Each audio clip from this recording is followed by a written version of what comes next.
औज़ुबिल्लाहिमिनश्शैतानिर्रजीम बिस्मिल्लाहिर्रहमानिर्रहीम। प्यारे बच्चों, अस्सलाम वालेकुम। प्रोफेसर तनवीर आपके सामने हाज़िर खिदमत है, जिनको बाबा अंग्रेज़ी के नाम से भी जाना जाता है। प्यारे बच्चों, जैसा कि आप जानते हैं कि हमारे मुल्क में एमए इंग्लिश को एक बहुत बड़ा हवा करार दिया जाता है कि जी एमए इंग्लिश बहुत मुश्किल है। आज हम अपनी इस वीडियो के ज़रिए आपको साबित करेंगे कि एमए इंग्लिश कोई मुश्किल नहीं है। कब मुश्किल नहीं है? अगर आपको ट्रांसलेशन आती है, अगर आपको मेकिंग सेंटेंस के बारे में अवेयरनेस है। तो जस्ट जैसे कि ये एक पोइम को इंट्रोड्यूस करने जा रहे हैं। फिलिप लार्कन की पोइम है जो पेपर में 99% आती है, पार्ट 2 एमए पार्ट 2 के पेपर में। MCM X14 1914, इसका मतलब 1914। ये पहली जंग अज़ीम के हवाले से नज़म लिखी गई है और इसमें हमारे बच्चे रट्टा लगाते हैं। हमारे बच्चों को इंग्लिश में ये नोट्स प्रोवाइड किए जाते हैं और वो बच्चे जो हैं वो रट्टा लगा रहे होते हैं। उनको नहीं पता होता कि इसके अंदर है क्या।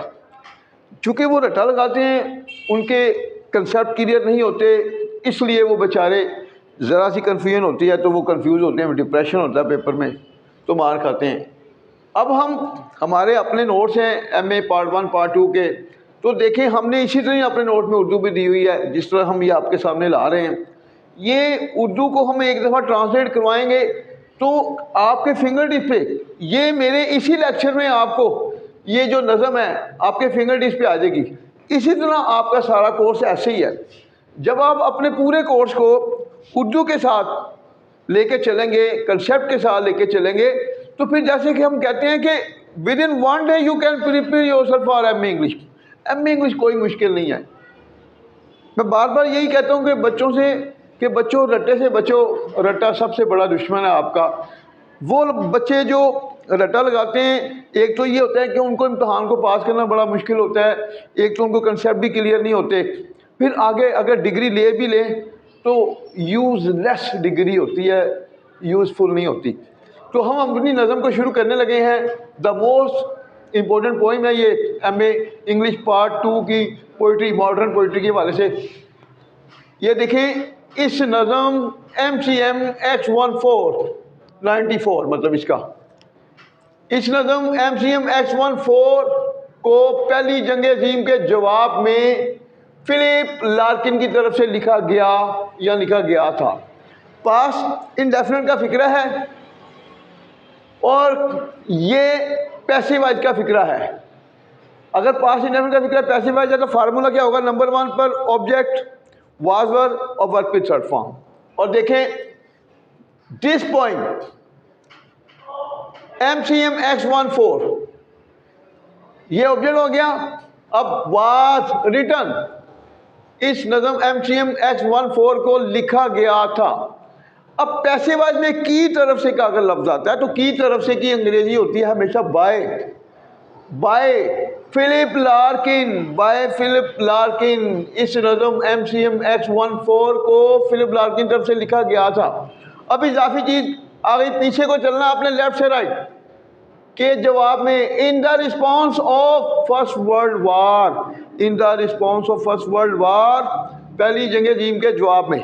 अब आगे देखें, जो 28 जुलाई 1914 को शुरू हुई थी। पास्ट इंडेफिनिट का फिक्र है। अब 3 तरीके होते हैं, जो 3 चीज़ें जो की नुमाइंदगी करते हैं। हु भी करता है, विच भी करता है और डैट भी करता है। हु इंसानों के लिए, बेजान चीज़ों के लिए विच। अगर दोनों में कन्फ्यूजन हो गई आपको तो वहाँ पर आप डैट लगा सकते हैं। डैट दोनों की नुमाइंदगी करेगा, विच की भी करेगा और हु की भी करेगा। अब जंग जो है बेजान चीज़ है विच, और विच की जगह डैट भी लगा सकते हैं। जो शुरू हुई, सब्जेक्ट, पास्ट में सब्जेक्ट वर्ब की सेकंड फॉर्म और ऑब्जेक्ट। अब जो यहाँ सब्जेक्ट का रोल प्ले कर रहा है, विच स्टार्टेड, जो शुरू हुई ऑन 28 जुलाई 1914। ऑन मंथ के साथ हमेशा प्रॉपोजिशन ऑन आएगी। ऑन 28 जुलाई 1914। ये सेंटेंस कंप्लीट हुआ। नेक्स्ट देखें, नज़म हमें जंग के मौज़ूआत के बारे में बताती है। नज़म किसके बारे में बताती है? जंग के मौजूद के बारे में। प्रेजेंट इंडेफिनिट का फिक्र है, सब्जेक्ट वर्ब की फर्स्ट फॉर्म और ऑब्जेक्ट। इसमें सब्जेक्ट कौन है? नज़म। द पोइम टेल्स अस, यहाँ पे ऑब्जेक्ट आ रहा है। द पोइम टेल्स अस, नज़म हमें बताती है। अब इजाफी चीज़ क्या है? जंग के मौजूद के बारे में। अबाउट द थीम्स, मौजूद themes of war, the themes of war, जंग के मौजूद के बारे में बताती है। नेक्स्ट देखें, इस नज़म में शायर हमें नौजवान सिपाहियों के बारे में बताता है। इस नज़म में, इन दिस पोइम, शुरू में भी ला सकते हैं, बाद में भी। अगर शुरू में लाएंगे तो comma, in this poem comma. शायर हमें बताता है, present definite. The poet tells us, शायर हमें बताता है किसके बारे में? नौजवान सिपाहियों के बारे में। About the young soldier, about the young soldier. Next आगे बढ़ते हैं। जो बेतरतीब लाइन में खड़े होते हैं, यहाँ पर टेक्निकल पॉइंट आ गया जहाँ से बच्चे कंफ्यूज होते हैं। अब वो टेक्निकल पॉइंट क्या है? अगर चलते हुए फिक्रे में जो का लफ्ज आ जाए और जो वाला हिस्सा कॉन्टिन्यूस में हो, ये कॉन्टिन्यूस में फिक्रा है, खड़े होते हैं। हमारी किताबों में बच्चों को बताया जाता है जी कि जिसमें रहा रही आए वो कॉन्टिन्यूस होता है, बाकी निशानियाँ नहीं बताई जाती। हालांकि कॉन्टिन्यूस का मतलब भी जारी है, जिस फिक्र में काम जारी है वो कॉन्टिन्यूस है। और वैसे और भी हमने निशानियाँ बनाई हुई हैं किताबों के अलावा। देखें, मैं खड़ा हूँ, अब बच्चे बैठे हैं, यानी कि जिस फिक्र में खड़ा है, खड़े हैं, खड़ी है, बैठा है, बैठे हैं, बैठी है, हुआ है, हुए हैं, हुई है की निशानी आ जाए, यहाँ रहा रही आए वो कॉन्टिन्यूस होता है फिक्रा। तालिब इल्म क्लास में बैठे हैं, प्रेजेंट कॉन्टिन्यूस। मैं खड़ा हूँ, प्रेजेंट कॉन्टिन्यूस। उसके बाद वो सोए हुए हैं, प्रेजेंट कॉन्टिन्यूस। लोग क्रिकेट खेल रहे हैं, प्रेजेंट कॉन्टिन्यूस। ये चारों शक्लें जो जा रही हैं। अब जिसमें खड़े होने का लफ्ज़ है वो कॉन्टिन्यूस होगा। अब इसमें देखना है कि जिस फिक्रे में भी, चलते हुए फिक्रे में जो का लफ्ज़ आ जाए, जो वाला जो कॉन्टिन्यूस का होगा, तो ना जो की अंग्रेजी करेंगे, ना हेल्पिंग वर्ब लगाएंगे, डायरेक्ट वर्ब के साथ ING का इजाफा करेंगे। अब देखें, जो खड़े होते हैं ऑब्जेक्ट। स्टैंडिंग, स्टैंडिंग जो खड़े होते हैं, ये स्टैंडिंग तीन लफ्ज़ों को कवर कर रहा है। जो भी इसमें आ रहा है, हेल्पिंग वर्ब भी आ रहा है, वर्ब भी आ रहा है, जो खड़े होते हैं स्टैंडिंग। अब आएगा बेतरतीब लाइन में, बेतरतीब, डिसऑर्डर, इन आ डिसऑर्डर लाइन, इन आ डिसऑर्डर लाइन, जो बेतरतीब लाइन में खड़े होते हैं। बेसिकली वो क्यों बेतरतीब के लाइन में खड़े होते हैं? इसलिए हर किसी कोशिश होती है कि पहले मेरा नाम आए, फिर दूसरा कहता है मेरा नाम आए। यानी कि उनके अंदर जज्बा था उस वक्त। वो कह रहे थे कि हमने अपने मुल्क के लिए, ये होती है कुर्बानी का जज्बा, मुल्क से मोहब्बत। तो उनके अंदर इतना जज्बा था, वो कहते थे कि हमने अपनी नई नस्ल को बचाना है और उसके अलावा हमने दुश्मन को भी शिकस्त देनी है। अगर आज हम डर गए तो फिर हमारी नई नस्ल तो मिट जाएगी। तो ये होता है जज्बा। मगर अफसोस कि आज हमारे मुल्क में बजाय इस कौम के मसाइल को हल करने के, वो जो लीडर हैं वो आपस में ही लड़ रहे हैं। उनको पता ही नहीं है कि अवाम के साथ क्या हो रहा है। लोग जो बेचारे 3 वक्त की रोटी खाते थे, उनके लिए 1 वक्त की रोटी खाना मुश्किल हो गया है। इसकी वजह, उनकी लड़ाई गले किसके पड़ रही है? आम लोगों के, गरीब लोगों के। ये तो अगर इनके अंदर भी यही जज्बा आ जाए जो फौजियों का दिखाया जा रहा है इसमें, तो मैं कभी भी नहीं मानता हमारा मुल्क किसी भी मसले में पीछे हटे। और दूसरी बात, हमारे मुल्क में कोई भी मतलब बगैर खाए यहाँ पर सोए, कभी भी नहीं हो सकता। तो अफसोस कि इन लोगों में जज्बा नहीं है।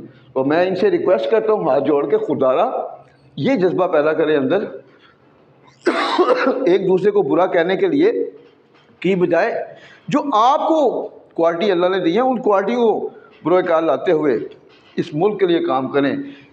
बचाएं इस मुल्क को, लोगों को गुर्बत से, भूख से। वापस आते हैं जी, जो बेतरतीब लाइन में खड़े होते हैं, standing in and disorder line. आगे देखें, वो बगैर किसी खौफ के अपने मुल्क की खिदमत करने के लिए तैयार होते हैं। ये सादा फिक्र है। अब इसमें वर्ब नहीं है, जिस फिक्र में वर्ब नहीं होता वो सादा होता है। फार्मूला क्या होता है? सब्जेक्ट इज आर एम और ऑब्जेक्ट। सबसे पहले हमने अपने सब फार्मूले को देखना है। वो तैयार होते हैं, they are ready, they are ready, वो तैयार होते हैं। अब किस लिए तैयार होते हैं? अपने मुल्क की खिदमत करने के लिए। वर्ब से पहले के लिए आ जाए तो के लिए की इंग्लिश होगी टू, टू के फॉर्म बाय वर्ब की फर्स्ट फॉर्म और object, to serve their country, वो अपने मुल्क की खिदमत करने के लिए तैयार होते हैं। और इजाफी चीज़ क्या है? बगैर किसी खौफ के, विदाउट एनी फियर। नेक्स्ट देखें, वो अपना जहन बना चुके होते हैं, प्रेजेंट परफेक्ट का फिक्रा है। सब्जेक्ट हैज है, वर्ब की थर्ड फॉर्म और object. They have made their mind, they have made their mind, वो अपना जहन बना चुके होते हैं। क्या जहन बना चुके हैं? कि वो दुश्मन का मुकाबला करेंगे। फिर टेक्निकल पॉइंट आ गया, अगर किसी फिक्रे के दो हिस्से हों और दोनों हिस्सों के सब्जेक्ट सेम हो तो दूसरे हिस्से में के बाद वाला जो सब्जेक्ट होगा वो सब्जेक्ट की जगह हम टू लगाएंगे। टू पहले सब्जेक्ट की नुमाइंदगी करेगा। वो अपना जहन बना चुके होते हैं, they have made their mind, कि वो दुश्मन का मुकाबला करेंगे। के वो की इंग्लिश होगी टू, टू मुकाबला करना, face, to face the enemy, to face the enemy, के वो दुश्मन का मुकाबला करेंगे। अगरचे फिर यूज आ गया, अगरचे वो जानते हैं कि जंग में वो मर जाएंगे। अगरचे वो जानते हैं, अगर किसी फिक्रे के दो हिस्से हों, पहले हिस्से में अगरचे का लफ्ज आ जाए, दूसरे हिस्से में इसलिए आ जाए, लेकिन फिर भी कुछ भी आ जाए, तो अगरचे की इंग्लिश होगी आल दो, दूसरे हिस्से में यट, अगरचे वो जानते हैं प्रेजेंट इंडेफिनिट, आल दो दे नो, अगरचे वो जानते हैं कि जंग में वो मर जाएंगे, future indefinite, that they will die in the war, they will die in the war, वो जंग में मर जाएंगे। They will lose their life, वो अपनी ज़िंदगी को खो देंगे। इन द वॉर ऐसे भी कह सकते हैं। लेकिन वो नौजवान नस्ल की आज़ादी के लिए लड़ने के लिए तैयार होते हैं, यानी कि इसके बावजूद भी वो नौजवान नस्ल की आज़ादी के लिए लड़ने के लिए तैयार होते हैं। अब यहाँ पर लेकिन नहीं होगी यट, फिर सादा फिक्र है, यट दे आर रेडी, फिर भी वो तैयार होते हैं टू फाइट, लड़ने के लिए। अब यहाँ पर भी के लिए, यहाँ के लिए टू का मतलब दे रहा है, यहाँ पर के लिए टू का मतलब नहीं देगा, क्योंकि एक के लिए पहले वर्ब आ रहा है, इस के लिए से पहले वर्ब नहीं आ रहा। जब के लिए से पहले वर्ब नहीं आएगा तो फिर इस के लिए की इंग्लिश होगी फार, तो यहाँ पर far the freedom of young generation.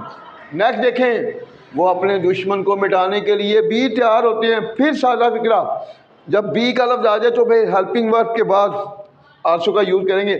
They are also ready, वो भी तैयार होते हैं किसके लिए? अपने दुश्मन को मिटाने के लिए। वाइप आउट होता है मिटाना, to wipe out their enemy, ठीक है, नहीं कहना तो टू डिस्ट्रॉय देयर एनिमी, अपने दुश्मन को तबाह करने के लिए। इस मकसद के लिए वो हर चीज़ कुर्बान करने के लिए तैयार होते हैं। फिर सादा फिक्रा, फॉर दिस पर्पज़, अगर शुरू में लाएंगे तो कॉमा, फॉर दिस पर्पज़, इस मकसद के लिए वो तैयार होते हैं। दे आर रेडी, किस लिए? हर चीज़ कुर्बान करने के लिए, टू सेक्रीफाइस एवरीथिंग। तो आपने देखा कितना आसान हो गया ये। और जैसे जैसे आप ट्रांसलेशन की तरफ आते जाएंगे, एक से बढ़कर एक टेक्निक्स आपकी अवेयरनेस में आएगी, वोकैबुलरी स्ट्रॉन्ग होगी।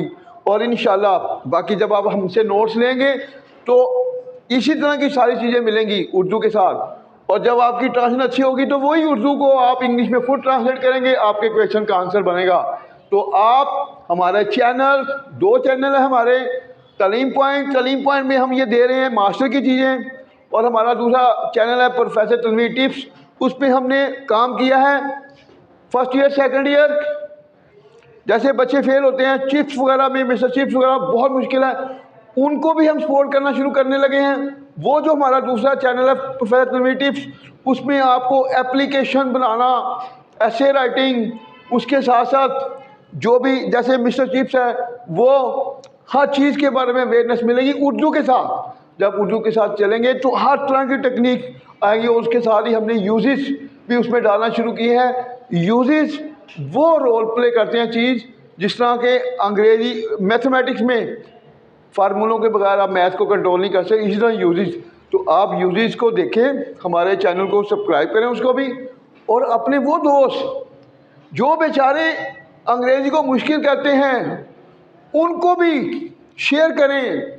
मैं आखिरी बात करके आज का लेक्चर ख़त्म करता हूँ कि देखो मेरे प्यारे बच्चों, वो बच्चे जो मिडिल क्लास और लोअर क्लास के बच्चे हैं वो एक ही बेस पर आगे आ सकते हैं, सिर्फ इस अंग्रेज़ी के हथियार से। वरना जो मुल्क की हालात हैं आप जानते हैं। वाहिद मैं यहाँ पर अंग्रेज़ों को सलूट इसलिए करता हूँ कि उनकी ज़ुबान इस वक्त मिडिल क्लास और लोअर क्लास को उनकी ज़ुबान ही आगे ला सकती है। अदरवाइज़ आपके पास 10 MA की डिग्री है तो नौकरी नहीं मिलेगी। क्यों नहीं मिलेगी? कि की पोस्टों के लिए अंग्रेज़ी के बगैर आप चल ही नहीं सकते। और आप जानते हैं कि जिस तरह हमारे मुल्क में जो नुमाइंदगी चल रही है वो तो अमीर तबके की चल रही है, गरीब की नुमाइंदगी नहीं है। जब नहीं है तो वो कैसे गरीब को ऊपर आने देगा? तो अभी भी मैं कहता हूँ गरीब के लिए सबसे बड़ा हथियार अंग्रेज़ी है। तो खुदारा इस हथियार को कंट्रोल में करें, लाएं, फिर आपकी पोस्टों पे इजीली आ सकते हैं। चूँकि अमीर के पास कितना ही पैसा क्यों ना हो, वो पैसे की बेस के पैसा रखने के बावजूद भी वो की पोस्ट पे नहीं आ सकता, ये ज़हन में रखें। तो इसलिए मैं आपको कहूँगा अभी भी आपके पास चांस है कि आप कैसे इस मुल्क की ब्यूरोक्रेसी में आ सकते हैं। अंग्रेज़ी सीखें और फिर फाइट करें कि आप CSS या PMS जैसे एग्ज़ाम में जो है अपीयर हों और आप इस मुल्क के लिए ज़हन बनाएं कि हमने इस मुल्क को हर मसले से बचाना है और इस नई नस्ल के लिए वही जज्बा पैदा करना है जो इस नज़म में जज्बा दिखाया गया है। अल्लाह हाफिज़।